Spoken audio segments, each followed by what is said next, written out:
quiero que me acompañe al libro de los Hechos, al capítulo número 3, al verso número 19.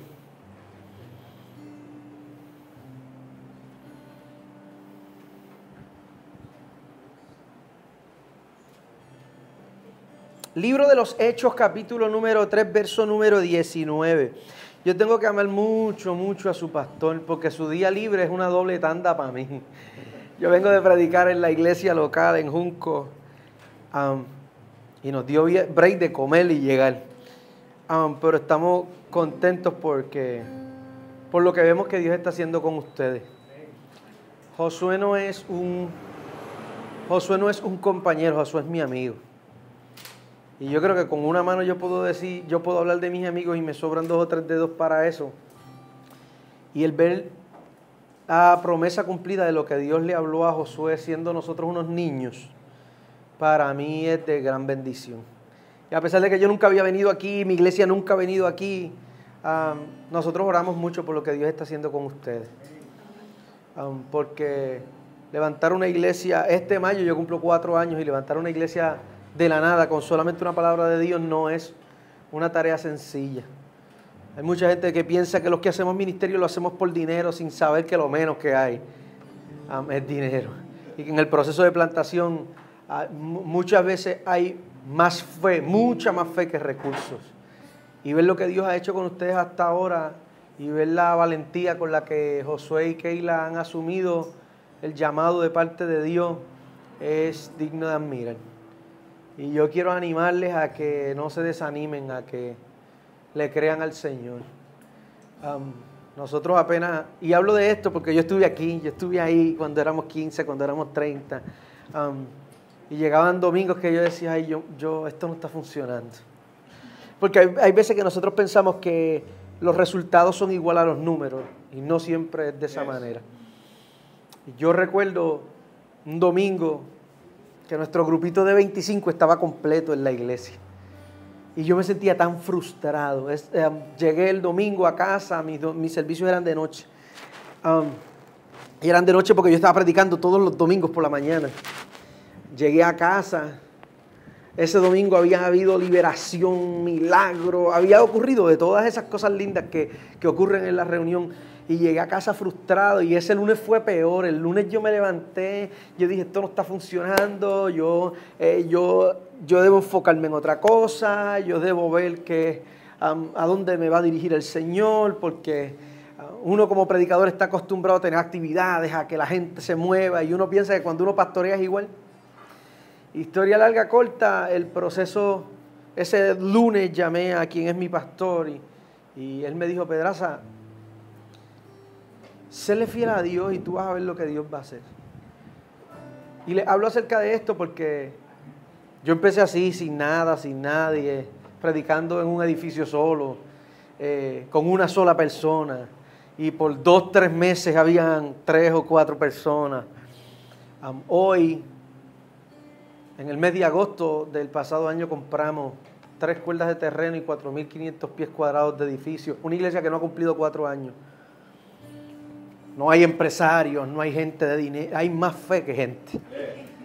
Y con eso nos hemos atrevido a creerle a Dios por las cosas más locas que usted pueda pensar. Y lo que vemos hoy es gracias a la fidelidad de un Dios que ha cumplido cada palabra que ha prometido.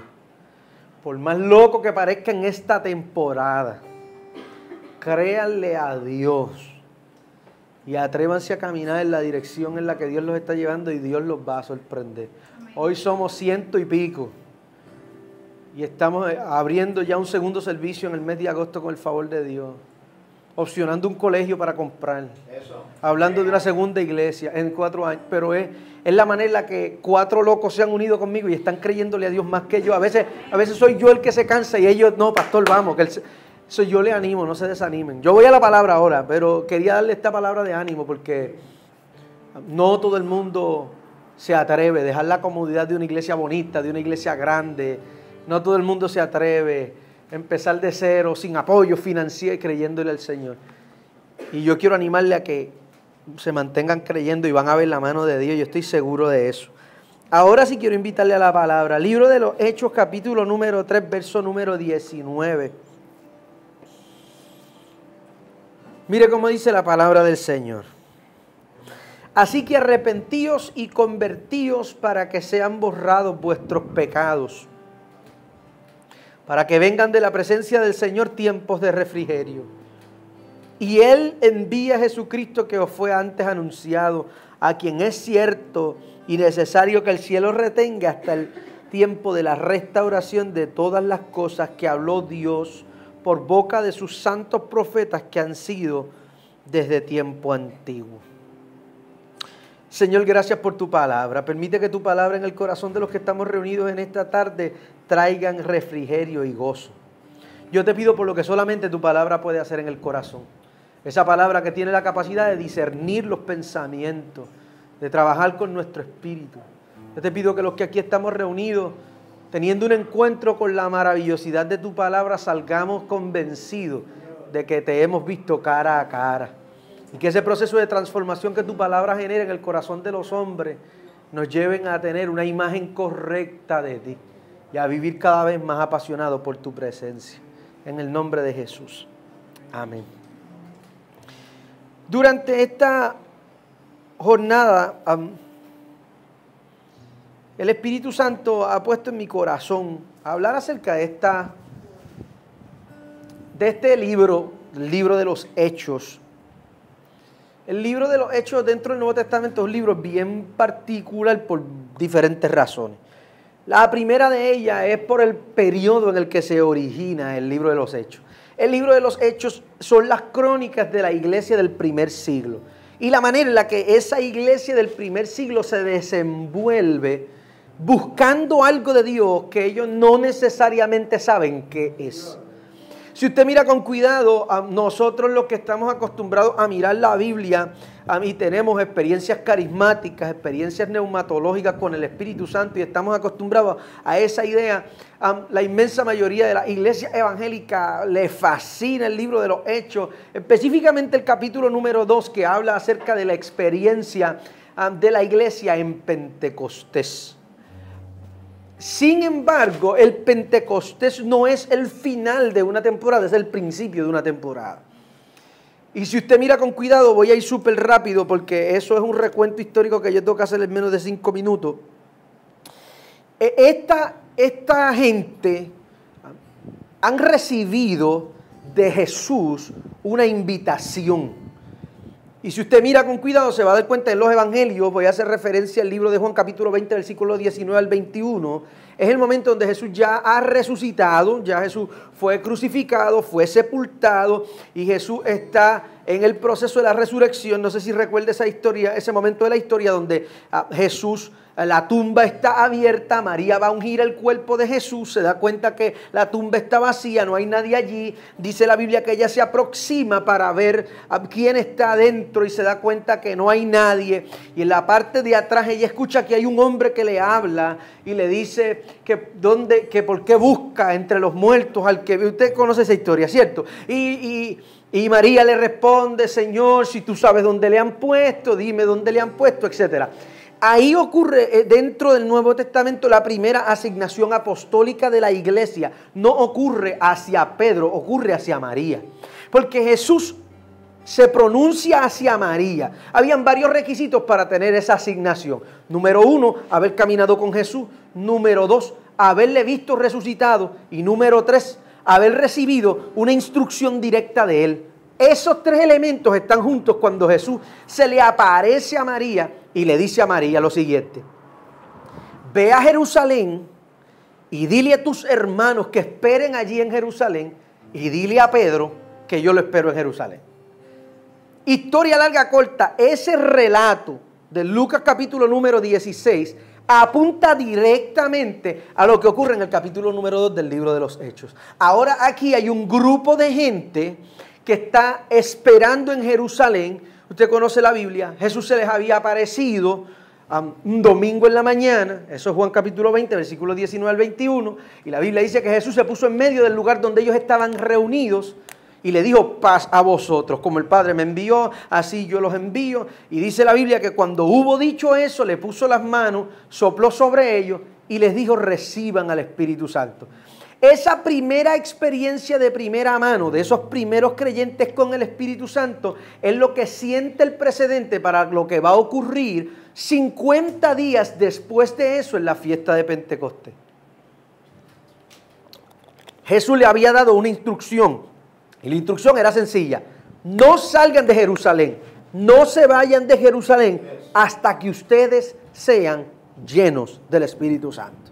Ahora, esto es bien importante porque si usted mira con cuidado la manera en la que la historia bíblica se construye, ellos han recibido una invitación para estar en Jerusalén. Téngame paciencia, yo tengo introducciones largas, mensajes cortos, ¿está bien? Entonces yo voy a ir construyendo esa idea. Escuche, ellos reciben una invitación para ellos ir a Jerusalén a esperar. Pero lo más importante que yo necesito que usted tenga en la mente es que en la mente de los cristianos del primer siglo no hay una referencia experiencial. Tú y yo sabemos cómo se percibe, lo que hemos tenido relación con la iglesia por algún tiempo, tenemos una referencia de cómo se ve alguien lleno del Espíritu Santo porque podemos mirar para atrás, pero esta es la primera vez que esa experiencia ocurre. Solamente de ellos no hay una referencia. Lo que eso significa, ellos están en un aposento alto en Jerusalén esperando sin saber qué esperan y sin saber cómo se va a ver lo que ellos esperan. ¿Cómo ellos saben que ya están llenos? Si ellos no tienen nadie que pueda contar cómo se siente esa experiencia. Dígame si hace sentido esa idea. Ahora, usted conoce la Biblia dice que ahí ocurre la maravillosidad de Pentecostés. El tiempo a mí no me va a dar para explicar por qué el Espíritu Santo viene en Pentecostés y no en otro día. Lo único que le voy a explicar es que la fiesta de Pentecostés es conocida también como la fiesta de las cosechas, la fiesta de las 50 semanas. Y era un momento donde, por causa del ritualismo, se reunían para dar gracias por unas semillas. Acuérdense que el pueblo judío trabaja en la agricultura. Ellos se sientan en la fiesta de las 50 semanas, durante 50 días, y comienzan a dar gracias por unas semillas que ellos no habían sembrado todavía. El Espíritu Santo tiene que venir en Pentecostés porque Pentecostés es la imagen profética de lo que va a ocurrir espiritualmente en la iglesia. Ellos no lo saben, pero ellos están dando gracias por una cosecha de almas, ya no de semillas. Ellos ya ahora están dando gracias por una cosecha de almas que ellos no saben que vaya. ¿Sí? ¿Hace sentido esa idea? Ahora, mire con cuidado esto. La Biblia dice que ellos están allí reunidos. De repente viene un estruendo como de un viento que llena el lugar donde ellos están sentados. Comienzan a hacer lenguas repartidas como de fuego y cambia la historia de la iglesia. Ahora, esta experiencia va a cambiar la vida de la iglesia porque hay una diferencia entre una iglesia que ha escuchado a Jesús y una iglesia que adicional a lo que ha escuchado de Jesús están llenos del Espíritu Santo. Porque esa gente llena del Espíritu Santo, la propia obra del Espíritu Santo en la vida de esos creyentes va a generar algunos cambios sustanciales bien importantes para el crecimiento de la iglesia. Número uno, esos creyentes van a tener todo en común. Número dos, no van a estar más juntos y van a comenzar a ser uno. Y esa es la verdadera obra del Espíritu Santo dentro de la vida de la iglesia. La obra inicial del Espíritu Santo es transitar a la gente de una experiencia de unidad a una experiencia de compenetración. Porque la última oración que hace Jesús, hablándole a Dios, le dice: Padre, que ellos sean uno, como tú y yo somos uno. La obra del Espíritu en la vida de la iglesia, y esto es bien importante porque es la preintroducción de lo que voy a hablar hoy, es esta idea. Yo necesito que usted entienda que el Espíritu de Dios te ha invitado a esta experiencia en esta casa, y si tú eres parte de las personas que pertenecen a esta iglesia, yo necesito que tú entiendas que la razón por la que el Espíritu Santo te ha incorporado en esta casa es con la intención de hacerte uno con tus hermanos. Y que dentro del corazón que Dios ha puesto dentro de ti, dentro de esos proyectos, dentro de esas ideas que tú tienes acerca de la voluntad de Dios, tú puedas entender que no tiene únicamente que ver con tus proyectos y tus planes personales, tiene que ver con un proyecto y con un plan común, que es el deseo que tiene Dios a través de la visión de una casa. Alguien me preguntó hace algunos meses, pastor, ¿cómo yo sé cuál es mi propósito? O sea, el mundo entero vive buscando su propósito. Y para los cristianos es una pregunta bien fácil de responder. Porque cuando se trata de la palabra de Dios, lo único que es privado con relación a la palabra de Dios es el llamado. La manera en la que yo entiendo ese propósito y lo llevo a mi vida práctica y lo desenvuelvo desde mis habilidades. ¿Sí? Ese es mi llamado. Pero el propósito de todos los creyentes es uno: vivir una vida para la gloria de Dios. ¿Cómo se hace eso? Amando a Dios y amando a la gente. Eso es más fácil de contestar de lo que parece. Ahora, eso es lo que va a cambiar la experiencia de la iglesia a partir de Pentecostés. Que esa obra del Espíritu Santo, más que hacer que ellos se desmayen en la iglesia, va a generar este sentido de pertenencia, un sentido de interdependencia. Esa idea de o vamos todos o no va nadie. O Dios lo hace, o vamos a estar aquí hasta que Dios lo haga con todo. ¿Alguien entiende lo que estoy hablando esta tarde? Ahora, esa experiencia es lo que comienza a ocurrir en Pentecostés. Capítulo 2. Capítulo número 3 es el after effect, el efecto secundario de la experiencia de Pentecostés. Ellos son llenos del Espíritu Santo y ellos reciben la urgencia. Y en este capítulo número 3 es el momento donde Pedro y Juan van descendiendo del aposento alto para bajar a la ciudad de Jerusalén. Para mí eso es importante porque habla acerca de la manera en la que el propio Espíritu de Dios ha estado obrando en el corazón de un Pedro que cada vez que se expone a la presencia de Dios quiere quedarse ahí. Pero ahora el Pedro de Pentecostés no quiere quedarse en el aposento. Pedro siente la necesidad de bajar a la ciudad. Ahí es que comienzan los milagros. Ahí en este verso número 19 es el primer sermón. La llenura del Espíritu Santo sobre la vida de los creyentes del primer siglo no los ha llevado a ellos a predicar todavía. Lo que primero habla de esa llenura es la manera en la que ellos están manejando su vida, en la experiencia de la práctica. Y una de las cosas más importantes, señoras y señores, cuando hablamos acerca de esa experiencia de primera mano con el Espíritu Santo, una de las cosas más importantes no se trata de lo que tú entiendes, se trata de lo que tú vives. Porque el deseo del Espíritu de Dios sobre la vida de los creyentes es llevarnos desde una experiencia cognitiva a una experiencia práctica. ¿Cómo eso que yo estoy entendiendo va cambiando la manera en la que yo me manejo? ¿Cómo eso que yo estoy recibiendo va cambiando la manera en la que me comporto? ¿Cómo eso va testificando?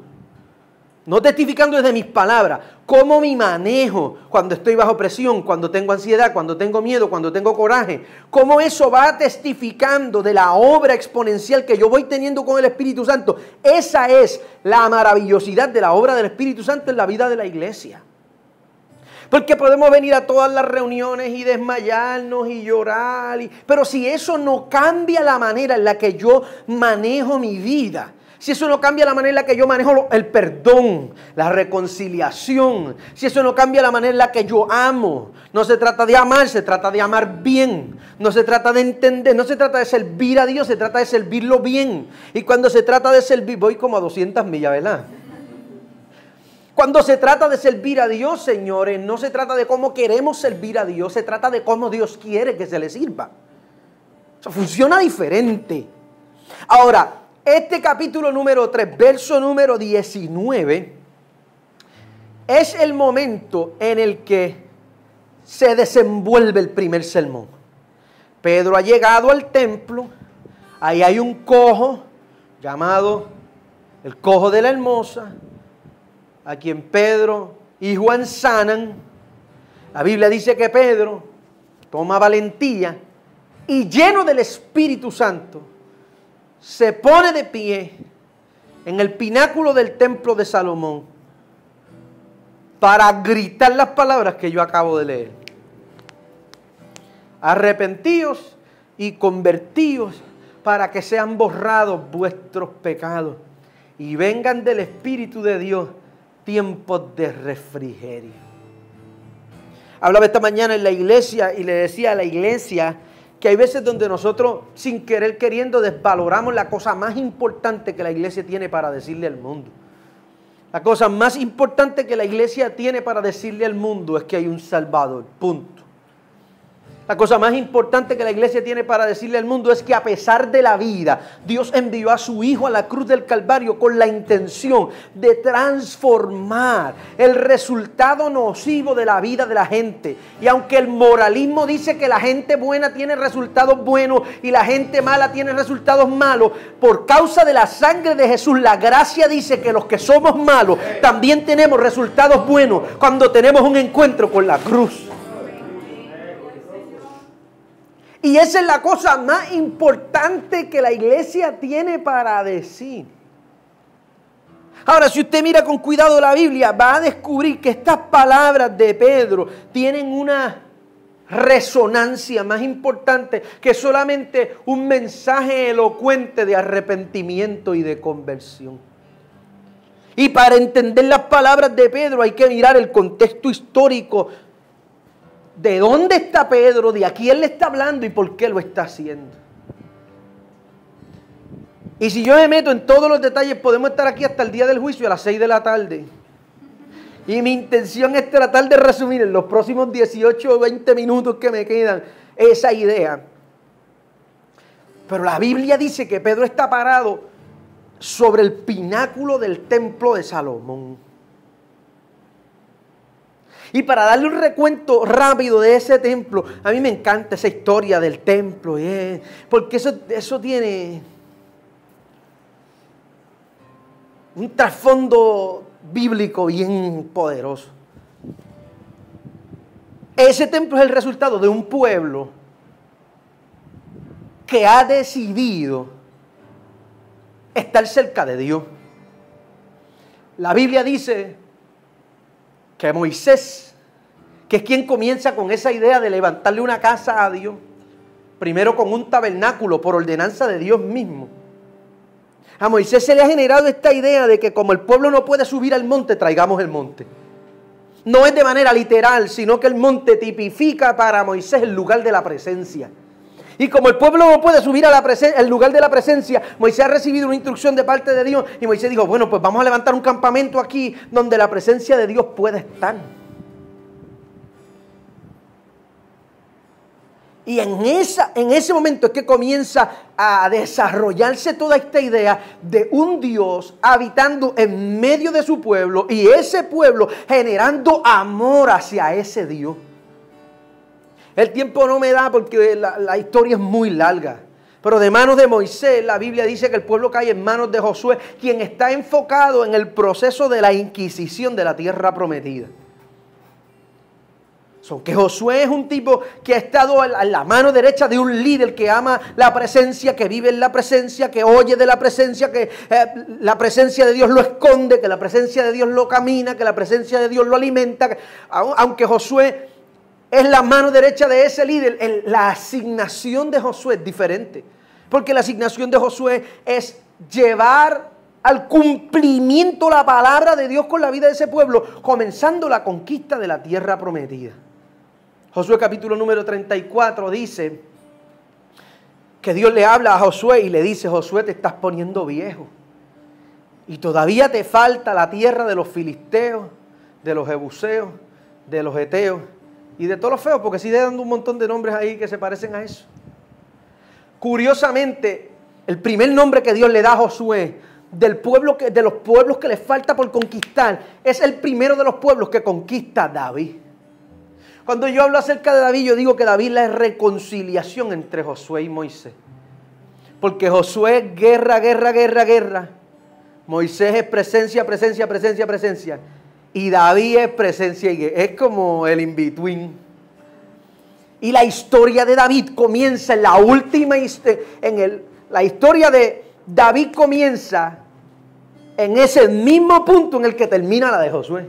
Esa continuación, de hecho, si usted mira la Biblia, David es quien termina el proceso de la conquista de la tierra prometida. Ahora, David quiere materializar esa idea. Le dije que tengo introducciones largas, mensajes cortos, voy a empezar a predicar ahora.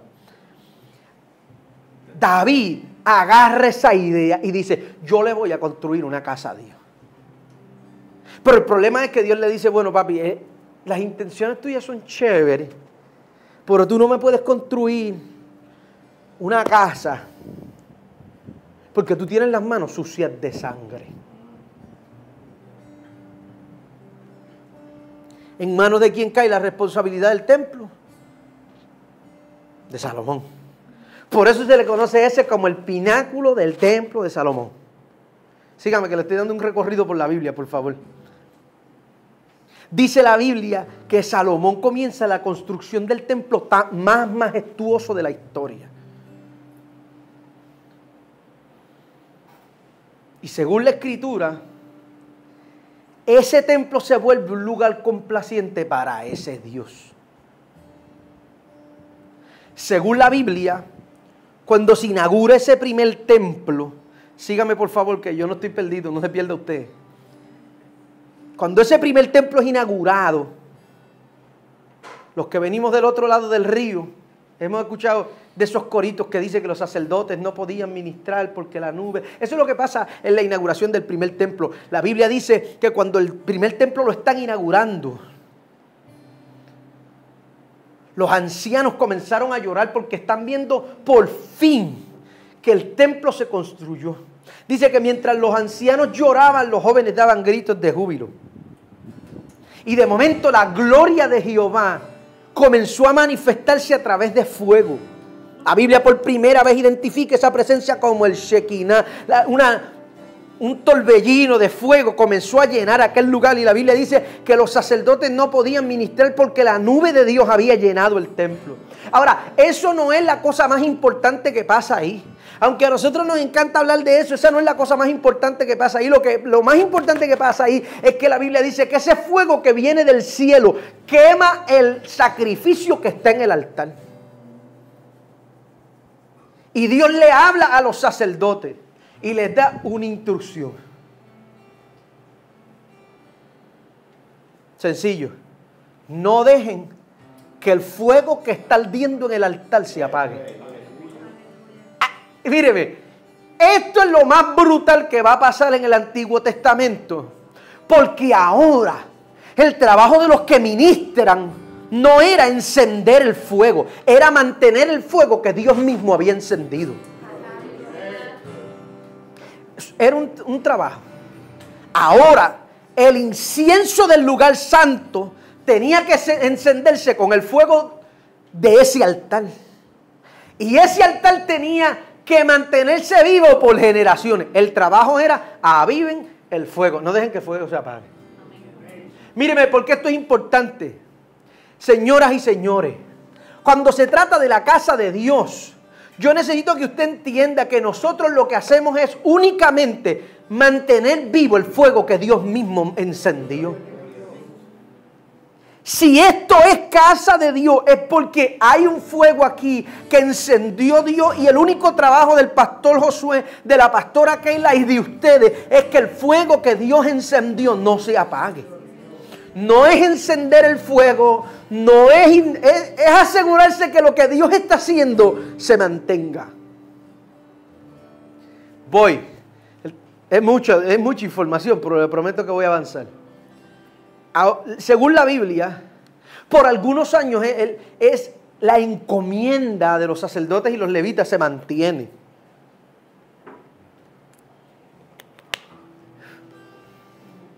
Hasta el libro de Ezequiel, capítulo número 10. Dice la Biblia en el libro de Ezequiel, capítulo número 10, que estaban pasando cosas, que los hijos de los profetas, los hijos de los sacerdotes y los levitas estaban haciendo lo que querían dentro de la casa de Dios.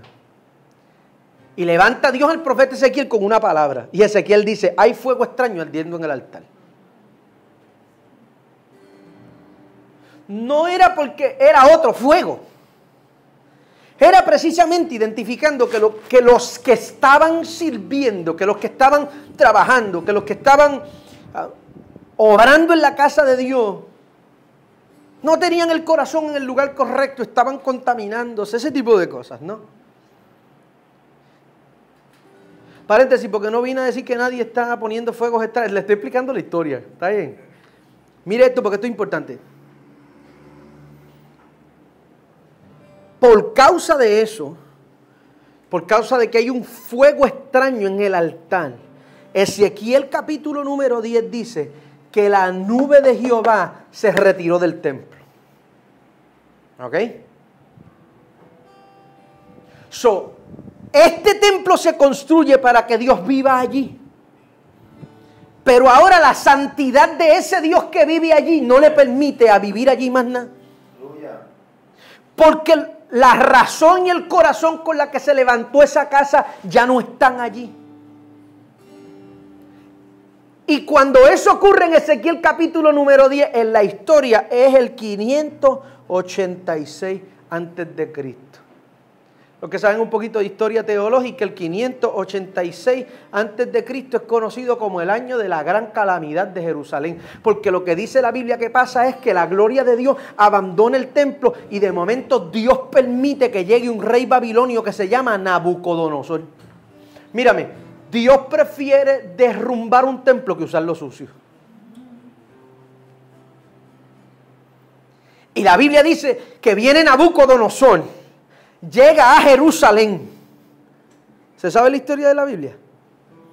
Derriba las puertas de la muralla de Jerusalén. Derrumba el muro. Quema las puertas. Se meten al templo. Se llevan los utensilios sagrados del templo. ¿Sí? Agarran a los profetas de Jerusalén y se los llevan cautivos. En esa trulla de gente está Ezequiel, Ananías, Azarías, Misael y Daniel. Van a ser conocidos del otro lado de Babilonia como Sadrach, Mesac y Abednego. Voy por la Biblia, ya voy por Ezequiel y por Daniel. Ahora la casta profética de Jerusalén está presa y están hablando desde el exilio. Mire lo que dice la historia bíblica. La historia bíblica dice que solamente quedó un remanente en Jerusalén. Un hombre llamado Esdras, que nadie le dijo que reconstruyera el muro, pero no puede ver la ciudad destruida. Y la Biblia dice que con una mano construían y con una mano peleaban. Un Nehemías que dice, no, esta muralla y esta reconstrucción no se puede quedar a mitad, hay que terminar. Si empezamos a levantar la muralla, si empezamos a restaurar la casa de Dios, hay que terminarlo. No se pierda, por favor, que sigo hablando del mismo templo que está, de donde está parado Pedro hablando. Es que hay que entender el contexto. Según la Biblia, después que llega Babilonia a Jerusalén, llega Siria y conquista Babilonia. Y llega Roma y conquista Babilonia y Asiria. Y cuando Roma llega a Jerusalén, Jesús está caminando por la tierra. Lucas capítulo número 4 dice que Jesús se aparece por el templo siendo ya adulto. Y cuando llega al templo, Jesús empieza a llorar. Y dice, oh, si tú supieras este día lo que ha tocado tu paz. Pero tienen los ojos encubiertos. Nada más y nada menos, Jesús está hablando acerca de ese proceso. Han reconstruido las paredes. Han cambiado los candeleros. Pero el corazón de los que están en el templo no ha cambiado. han reconstruido la ciudad, han cambiado la ciudad, pero los que están dentro del templo no han cambiado.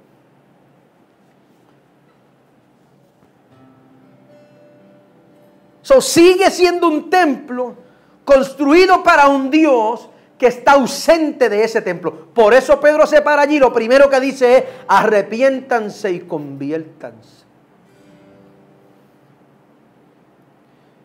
Aunque el arrepentimiento y la conversión son palabras de maltrato que han usado los evangélicos de generaciones anteriores a nosotros, la realidad es que el arrepentimiento y la conversión se reduce a estas dos ideas: cambio de mentalidad y cambio de dirección.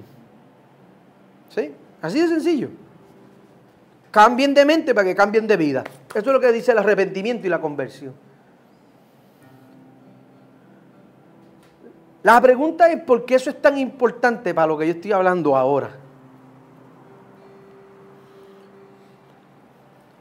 Porque Pedro está hablándole a los fariseos, a los saduceos, a los esenios, a los epicúreos, a los herodianos, las clases denominacionales religiosas que comparten ahora por causa de la convergencia romana. Ahora este templo a una hora es de uno y a otras horas es de otro. En un lado tienen un altar para un dios y en otro altar tienen un altar para otros dioses. Ahora el templo que era para Dios está compartido con dioses paganos y las religiones se están peleando a ver quién tiene más poder que quién, quién tiene más influencia que quién tiene más, a quién le responde más que a quién. Entonces Pedro empieza a traer esta palabra de arrepentimiento hacia los religiosos de la época por lo que han hecho con el templo de Dios. Pedro, Juan y los del camino, como conocían a los discípulos de Jesús, eran la respuesta remediativa a lo que el sistema había hecho con la casa de Dios.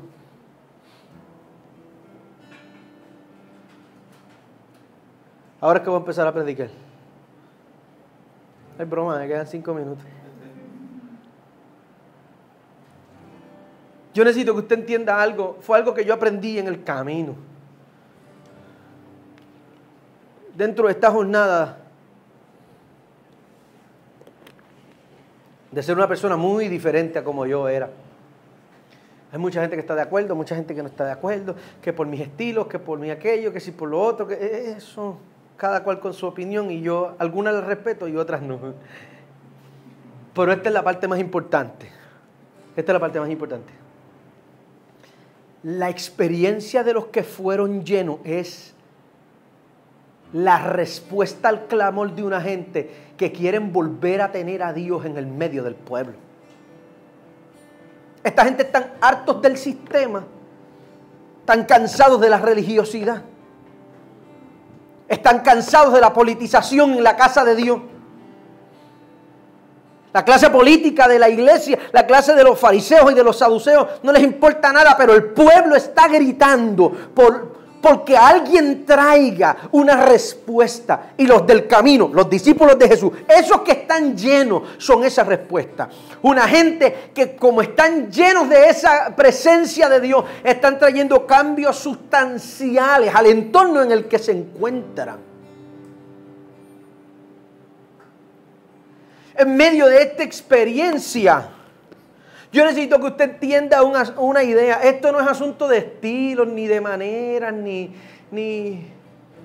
de ser la iglesia cool. Esa no es la razón por la que Dios los tiene aquí.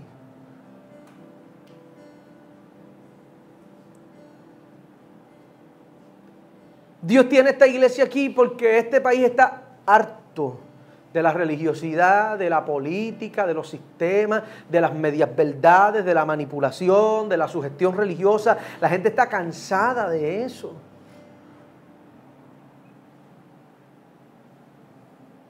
La gente lo que quiere es acercarse a Dios. Si yo puedo contar la cantidad de veces de gente que se ha sentado conmigo a hablar, de esta gente que llegan a la iglesia y me dicen: pastor, yo me voy a quedar. Yo les puedo contar en sinnúmero de ocasiones donde yo me he sentado con alguien que me dice: pastor, esta es la última oportunidad que yo le voy a dar a la iglesia. Si de esta no me funciona, yo no voy a pisar una iglesia más nada, pastor, no puedo más.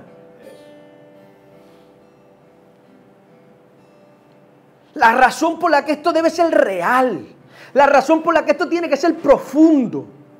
No solamente por ti y por las cosas que necesitas tú que Dios complete en tu vida. Es por la manera en la que eso va a ser una respuesta a otros que como tú lo que están buscando es un encuentro genuino con el Espíritu de Dios.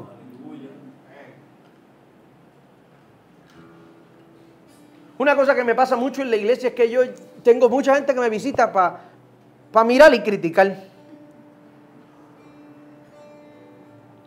Y me pasa mucho. Que llegan esa gente que me conocen de antes, de corbata y de chaqueta, y llegan y me ven predicando en pantalones cortos un domingo y quieren convulsar en la iglesia. Me ven predicando en gorra. Ven que yo me hice aretes ahora. Ahora sí que me terminaron de condenar. La cantidad de gente que ha llegado a la iglesia y después de la experiencia, llegan con una actitud antes de la experiencia y la cara de ellos después de la experiencia es de confusión, de frustración, y la cantidad de ellos que me ha dicho, esto no era lo que yo pensaba que era. Tuve uno que se atrevió a decirme, aquí está la presencia de Dios de verdad.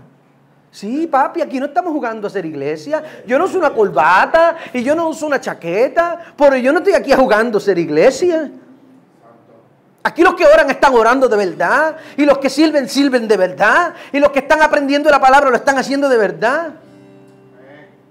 A lo que voy con todo esto, señores, es que yo necesito que ustedes entiendan, y creo que fue una asignación del Espíritu Santo que yo recibí para ustedes hoy, que la razón por la que ustedes deben mantener ese fuego ardiendo, la razón por la que ustedes deben mantenerse siendo ese templo de Dios, es porque hay gente que está necesitando una experiencia de primera mano con el Espíritu Santo. Sin política. La gente me dice, ¿y cuáles son los pasos para ser miembro? Y yo, bueno, hermano, lo primero es que aquí esto no es un Planet Fitness. Vamos a empezar por ahí. Lo segundo es que esto es más fácil de lo que parece. ¿Tú quieres? Sí. Oh, ya, se acabó. Bienvenido. Pero la politización de la iglesia hace que todo sea tan complejo, que todo sea tan complicado, que sea tan difícil, que haya que hacer tantos pasos para... Y yo creo que lo que Dios está haciendo en esta generación es levantando gente que se ha atrevido a amarrarse los pantalones y se ha atrevido a hacer cosas que son muy difíciles de hacer para preparar un espacio para que los que tienen hambre coman y los que tienen sed beban.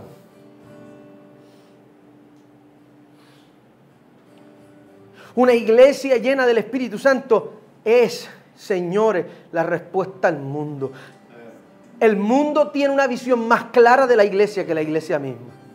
Porque la propia gente del mundo dice, es que los cristianos no son así. Es que la gente que yo conozco, mi abuelita era una señora de Dios y esa señora... El mundo parece tener una visión más clara de cómo debemos ser nosotros que nosotros mismos. Por eso es que lleno de indignación santa Pedro dice, arrepiéntanse, hablándole a los religiosos de la época, para que vengan tiempos de refrigerio de la presencia del Señor.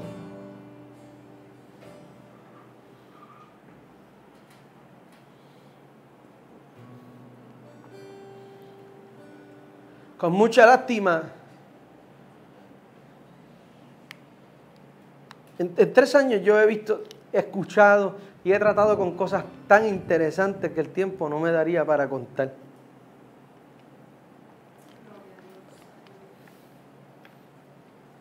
Pero la cantidad de gente decepcionada alejada de Dios por sus decepciones con la iglesia son incontables. Yo he tenido gente que se ha sentado en mi oficina a decirme, pastor, yo amo a Dios, pero yo odio la iglesia. Porque es que la iglesia y Dios no se parecen. Y yo creo que si yo tomara tiempo para hablar con algunos de ustedes, quizá la historia se repetiría. Pastor, ¿a dónde vas con la palabra? Voy con esto, señores. El mundo está buscando gente llena del Espíritu Santo. Y eso no se dice, eso se muestra. Porque la gente llena del Espíritu Santo tiene unas evidencias. Más allá de los estilos. Usted puede diferir de mi teología, usted puede diferir de mis estilos, pero la Biblia dice que los frutos hablan de la gente. Dígame si entiende por dónde voy.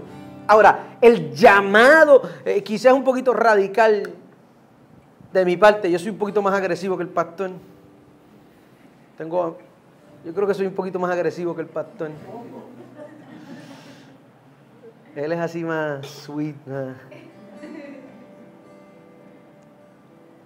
Pero yo creo que la razón por la que Dios está levantando gente llena del Espíritu Santo que quizás no caben en el molde es precisamente porque Dios está utilizando a la iglesia para llamar a la propia iglesia a arrepentimiento. Pero para que el mundo encuentre la vía a su Salvador. Yo sé que quizás el camino todavía se ve un poquito turbio. Yo le digo a mi iglesia que la fe funciona en un rango de visión de 15 pies. Y tú ves de aquí a allí y caminas hasta allí, no vas a ver hasta allá. Tú caminas de aquí a allí, cuando llegas allí, miras un poquito más para adelante y tú vas mirando de chin en chin, como cuando uno va pautuado con la neblina, así. Que tú vas de chin en chin. Si pones las largas te las viste, tienes que pararte. Cuando se trata de la vida de la fe funciona igual. Es un rango de visión de 15 pies. Tú vas a caminar de aquí a allí y allí Dios te va a poner otro reto y vas a caminar de aquí a allá y poco a poco vas a entrar en ese proceso de redescubrimiento espiritual. Funciona igual. ¿Usted me permite darle un consejo de parte del Espíritu de Dios esta tarde? Busque que todo lo que está pasando en el corazón suyo en esta nueva temporada sea verdad. Más nada. Sea responsable con lo que el Espíritu Santo está poniendo en usted. Yo me paso diciéndole a mi iglesia, usted respóndale a Dios. No importa si Dios te está haciendo consciente ahora de cosas que pasaron hace 10 años. Dios te lo está trayendo ahora, resuélvelo ahora. Asegúrate que ese proceso de arrepentimiento, ese proceso de fuego dentro de ti sea real. Olvídate de esa mímica religiosa y de ese en victoria. Claro, olvídate de eso, tumba eso. Una de las cosas que más difícil se me ha hecho pastoreando ha sido ser honesto. Dios mío, qué difícil. Yo no sabía que yo era tan deshonesto hasta que empecé a pastorear. Porque esa idea de querer llevar una imagen perfecta, que by the way es absurdo, pero por alguna razón los evangélicos nos creemos que tan pronto el Espíritu Santo empieza a trabajar en nuestra vida, a nosotros como que se nos despierta una necesidad por perfección. Y yo no me di cuenta de mi deshonestidad hasta que el Espíritu Santo comenzó a trabajar conmigo de verdad. Dios no trabajaba contigo antes de ser pastor. Sí, Dios trabajaba conmigo antes de ser pastor. Pero yo nunca tenía los pantalones de pararme en un púlpito y decirle, bueno hermano, buenos días. Hoy es uno de esos días que yo no quisiera estar aquí, pero aquí estamos.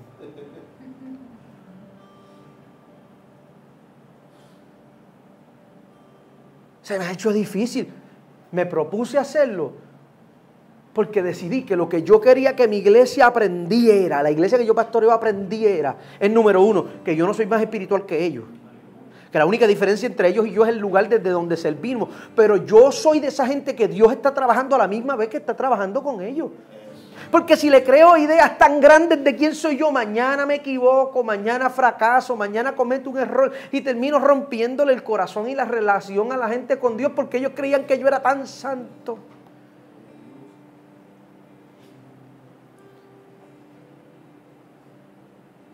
¿Sabe la cosa más difícil que se me ha hecho? Pero me propuse y lo hago. Cuando estoy cansado le digo a la iglesia, hoy yo estoy bien cansado. Hoy no estoy en victoria con el Cristo de la gloria.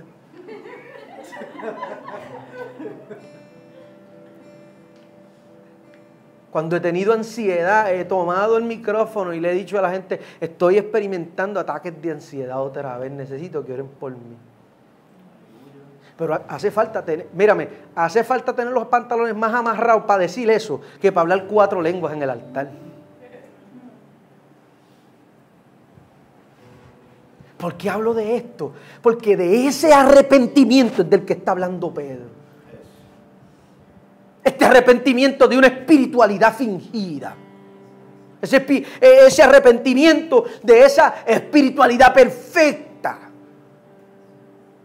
Cuando nosotros somos deshonestos delante de Dios, nos robamos a nosotros mismos la oportunidad de recibir lo que Dios nos quiere entregar. Porque para recibir de Dios liberación hay que reconocer que hay que estar atado y hay que ser bien humilde para reconocer esas cosas. Pero el resultado del crecimiento de una iglesia llena del Espíritu Santo no depende de nuestra estrategia. La Biblia dice que, voy a sonar como un viejo pentecostal, pero que eso es lo que dice la Biblia. La Biblia dice que el crecimiento lo da Dios. ¿Cómo lo hace Dios? Desde el corazón honesto de gente que lo único que quiere es que lo que está pasando sea real. Yo no sé si son los 30, ya se me acabó el tiempo. Yo no sé si son los 30, pero desde que yo cumplí los 30, de verdad, a mí me pasó algo. De corazón. Yo lo digo así, pero es serio, una cosa seria. Llega un momento en la vida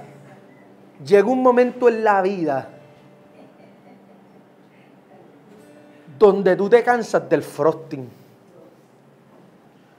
Llega un momento en la vida donde tú te cansas de improvisar. Digo, no sé, yo espero que a todo el mundo le llegue ese momento en la vida. Llega un momento en la vida donde uno se cansa de dar pasos poco asertivos. Llega un momento que uno se cansa de inventar. Digo, no sé, yo estoy en esa etapa en mi vida.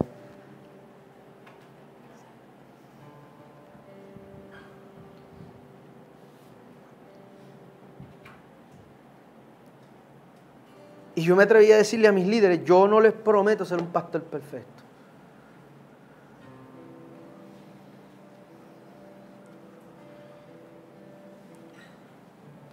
Pero yo les prometo que lo bueno y lo no tan bueno que ustedes van a ver de mí va a ser real. Señores, el mundo no está buscando gente que bote aceite por las manos. El mundo está buscando gente real.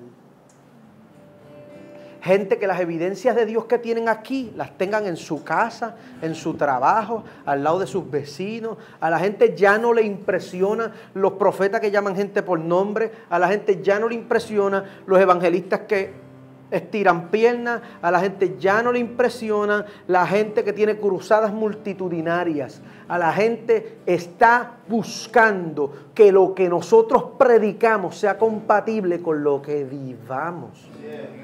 Pero esa es la cosa más difícil de la vida cristiana.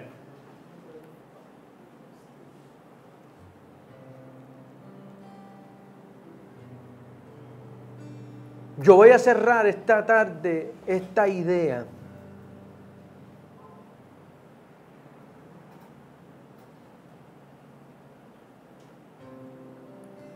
Yo soy de esos que cree que la iglesia le debe al mundo un encuentro con Dios. Que quienes son responsables de que el mundo tenga un encuentro con Dios es la iglesia. Y que la vida nuestra debe ser un reflejo proporcional con quien Dios es. Y yo voy a cerrar esta idea esta tarde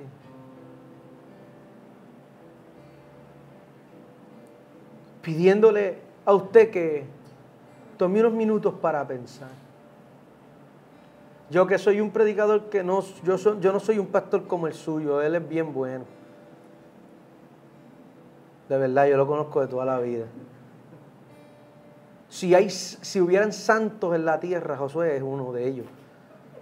Porque Josué es demasiado bueno.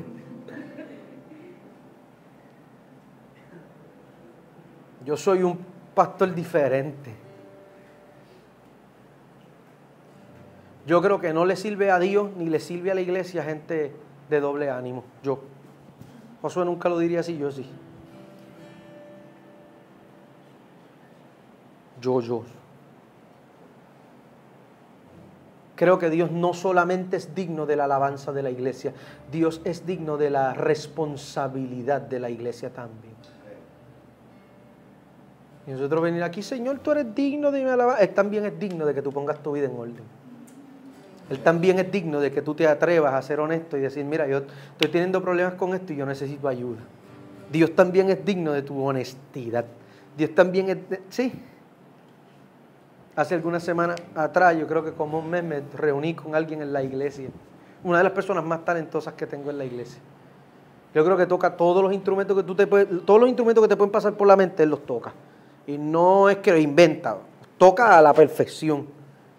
A mí me tocó, yo que soy un pastor así, me tocó decirle, mira, tú eres uno de los mejores músicos que yo tengo aquí, pero tú eres uno de los peores padres que hay en esta iglesia. Y no le sirve a Dios que tú toques un piano a la perfección y tú seas un desastre como papá. Tú puedes hablar todas las verborreas que tú quieras a la hora de interceder cuando se te pone el micrófono en las manos. Pero eso no sirve. Pastor, tú me estás ofendiendo. Y como yo soy así, oféndete si te da la gana. Porque esa es la verdad. Y hasta que tú no seas honesto contigo mismo, tú no vas a poder tener... Dios te lo está poniendo de frente para curarlo. Dios te está poniendo la oportunidad de frente para sanar eso. Dios te está poniendo la oportunidad de frente para trabajar sin honestidad, sin que te estén juzgando, sin que te pongan el pie encima, sin que estén señalando tu falta y todavía no quieres ser honesto. Yo sé que este es un mensaje medio fuerte para ser la primera vez que yo vengo aquí, pero... Por eso me llamo José Pedraza y no Josué Quesada. ¿A qué voy con esto, señores? El mundo está esperando algo de ti.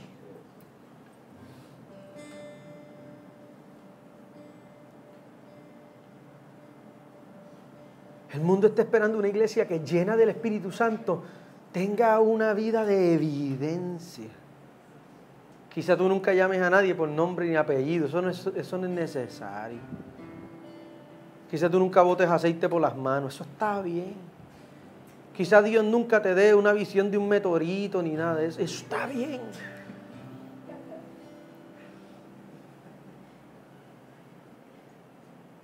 Está bien brutal que yo hable aquí de lo que sea. Pero una de las cosas que a mí me empezó a importar con un nivel de responsabilidad mayor no es que la gente a la que me escucha me crea, es que los que viven en mi casa me crean. A mí no me vale de nada que la gente diga, diache, qué clase de hombre de Dios, y la gente que vive ahí al lado mío digan, diantre, ¿qué equipo es este? No hay una sensación más mala, el hecho de que tú estés predicando la poderosa palabra de Dios y que tú sepas que la gente que te ama no te creen.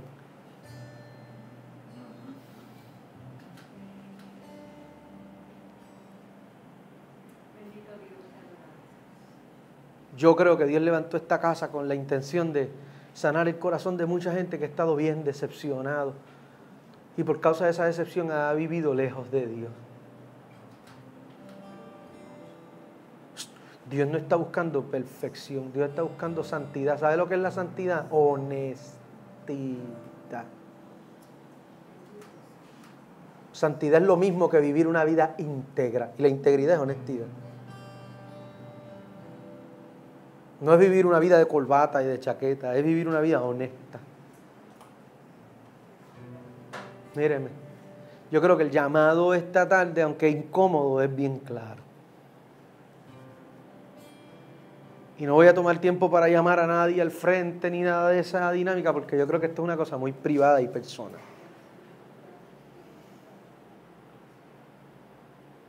Pero yo creo que el llamado de hoy amerita que algunos de nosotros seamos honestos con Dios y con nosotros mismos y nos atrevamos a decir como David. Y decirle, Señor, mira si hay en mí caminos de perversidad. Lávame y seré limpio. Señor, yo quiero ser ese alguien que pueda ser un ejemplo vivo de la obra que tú estás haciendo en esta casa. Mañana no importa que esta iglesia sea una iglesia de 100 personas o que sea de 2000 personas. Esa es la cosa que menos importa aquí. ¿Sabe la cosa que más importa aquí? Que lo que Dios está haciendo con los 2 o 3 que estamos reunidos aquí sea real. Si está trayendo cambios, eso es suficiente. Porque al final, señores, eso va a testificar al mundo de lo que Dios puede hacer con gente rota, con gente con vidas difíciles, con gente que no tenían propósito. Y ese es el Evangelio. Con los ojos cerrados y la cabeza inclinada esta tarde, quiero tomar tiempo para orar. Es el